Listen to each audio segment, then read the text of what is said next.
திமுக பொதுக்குழுவில் ராணுவ வீரர்களை பாராட்டி தீர்மானம் நிறைவேற்றப்படவில்லை என பாஜக முன்னாள் தலைவர் தமிழிசை சவுந்தரராஜன் விமர்சித்திருக்கிறார். தனது பிறந்த நாளையொட்டி சென்னை திருவொற்றியூர் வடிவுடையம்மன் கோவிலில் சாமி தரிசனம் செய்த அவர் செய்தியாளர்களிடம் உதயநிதிக்காக தனி தீர்மானம் நிறைவேற்றப்பட்டுள்ளதாக புகார் கூறினார்.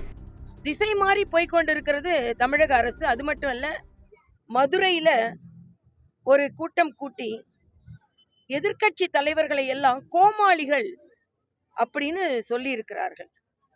அதாவது ஒரு ஜனநாயக நாட்டில் எல்லா தலைவர்களுக்கும் உரிமை இருக்கிறது, எல்லா தலைவர்களுக்கும் அரசியல் செய்வதற்கு உரிமை இருக்கிறது. இன்று இவர்கள் ஆட்சியில் இருக்கிறார்கள் என்ற ஆணவத்தினால் மற்றவர்களை எப்படி கோமாளிகள் என்று சொல்லலாம்? கோமாளிகள் கோமாளிகள் என்று நீங்கள் சொல்லிக் கொண்டிருக்க நீங்கள் ஏமாளிகளாக போகிறீர்கள் 2026. ஏன்னா அடிப்படை வசதி எதுவும் இல்லை. அதே மதுரையில் ரோட் ஷோ செய்து பல இடங்கள் சாக்கடைகள் எல்லாம் மறைக்கப்பட்டிருக்கிறது என்று பத்திரிகையெல்லாம் செய்தி படிக்கிறோம். உதயநிதிக்காக மட்டுமே ஒரு 7வது தீர்மானம் நிறைவேற்றப்பட்டு இருக்கிறது. எதற்கு? யாருக்கும் தெரியாது. உதயநிதிக்கு மட்டுமே அவருக்கு எல்லா விதத்திலும் ஆதரவாக இருப்போம் என்று 7வது தீர்மானம் சொல்கிறது. ஆனால் அதே நேரத்தில் இந்த நாட்டை பாதுகாப்பதற்காக ஓடோடி உழைத்த இராணுவத்திற்கு பாராட்டுவதற்கு ஒரு தீர்மானம் இல்லை. கனிமொழி அவர்கள் அதே கட்சியை சார்ந்தவர்.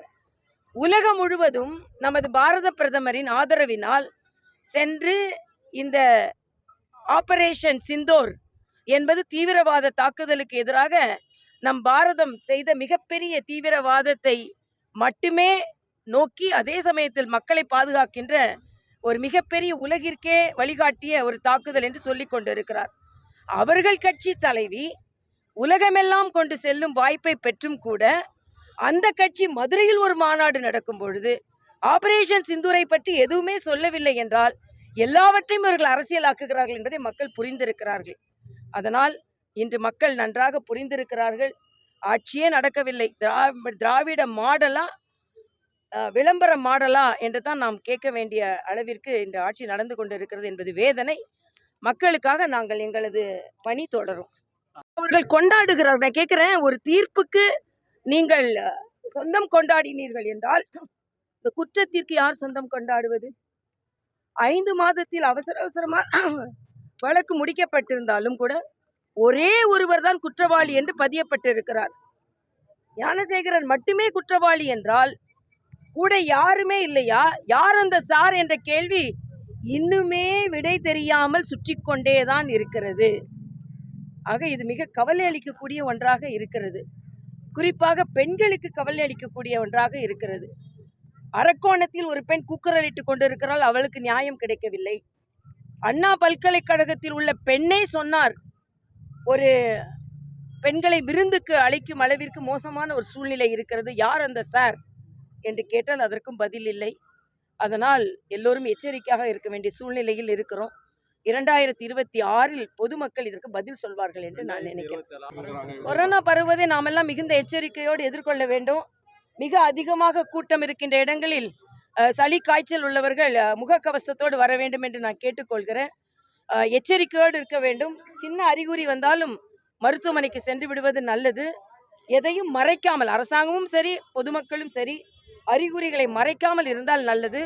ஆனால் இங்கே தமிழகத்தில் செவிலியர்கள் போராடி கொண்டிருக்கிறார்கள். போன முறை கரோனாவிற்கு பணியாற்றிய மருத்துவர்கள் கூட அங்கீகாரம் இல்லை என்று போராடி கொண்டிருக்கிறார்கள். ஆக முதலில் சேவை செய்தவர்களுக்கு தமிழக அரசு அங்கீகாரம் கொடுக்க வேண்டும் என்பது எனது கருத்து.